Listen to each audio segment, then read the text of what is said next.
صحن میں سوئے ہوئے ہلکی ٹھنڈ محسوس ہونے پر سفید سوتی کھیس اوڑھنے کی کوشش کرنا، لیکن مٹی کی چاٹی میں لکڑی کی مدھانی چلنے کی گر گر کی آواز سے اپنی اس کوشش میں ناکام ہونا، اور ساتھ ہی ایک تنبیہی آواز بھی اب اور سونا نہیں، اٹھ جاؤ، اسکول کا ٹائم ہو رہا ہے۔ مندی مندی آنکھوں سے بولنے والی کو دیکھنا اور منہ بنا کر پھر سے سو جانا،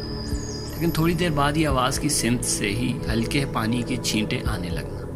اٹھ جاؤ، بارش ہو رہی ہے، دیکھو کتنی موٹی موٹی کنیاں ہیں۔ شروع میں واقعی لگتا تھا کہ بارش ہے، پھر پتہ چل گیا یہ تو پانی کی دہشت گردی ہے۔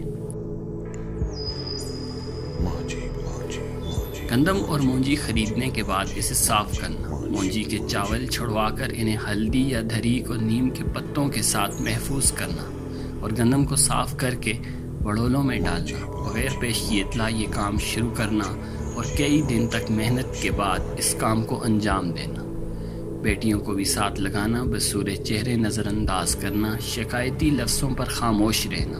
لیکن پورے سال کا کام 1-2 دن میں نمٹا کر سکون کا سانس لینا۔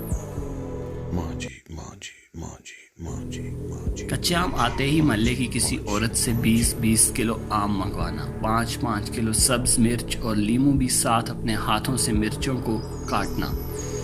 انہیں نمک اور ہلدی لگانا، اور یہ کہنے پر کہ آپ کو مرچیں کاٹتی نہیں، کچھ لمحات آنکھوں میں دیکھتے رہنا، پھر ایک لمبی سانس کھینچنا اور کہنا نہیں،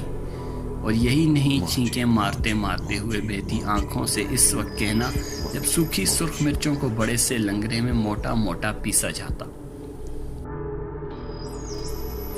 سردیاں آنے پر بیٹیوں سے رضائیاں اور تلائیاں نکالنا، پھر کچھ کو دھوپ لگوانا، کسی کو ادھیڑ کر روئی نکالنا، دھو کر مشین پر دن کے بھیجنا،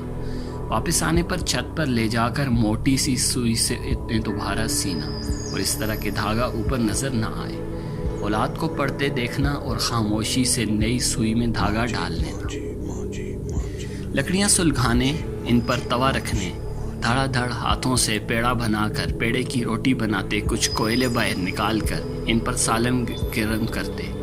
پہلے روٹی میری کی ایک آواز سننی، اور پھر اس کے بعد 3-4 آوازیں اسی صدا کے ساتھ سن کر توے سے اترتے ہی انتہائی گرم روٹی کو ہاتھ سے 4 حصوں میں تقسیم کرتے ہوئے 4 اولادوں کے چنگیر میں رکھ دینا۔ رات کو سونے سے پہلے سارے دن کے کام کے بعد شل بازوؤں کے ساتھ دونوں اطراف بازوؤں میں ایک بچے کو لیے سورہ فاتحہ، آیت الکرسی یاد کروانا، سیف الملوک یا میاں محمد بخش رحمۃ اللہ علیہ کے دوہے پڑھنا، 2-3 بڑے بچوں کو دوسرے بستر پر بھی وقفے سے چہرہ سلاتے ہوئے دیکھنا۔ یہ ماں پچھلی کئی صدیوں کا اثاثہ ہے، اگلی نسلوں کو ایسی مائیں نہیں ملیں گی۔ ہم پتہ نہیں ماں کی قدر کر پائے یا نہیں، لیکن اس ورثے کی قدر ہمیں بالکل نہیں۔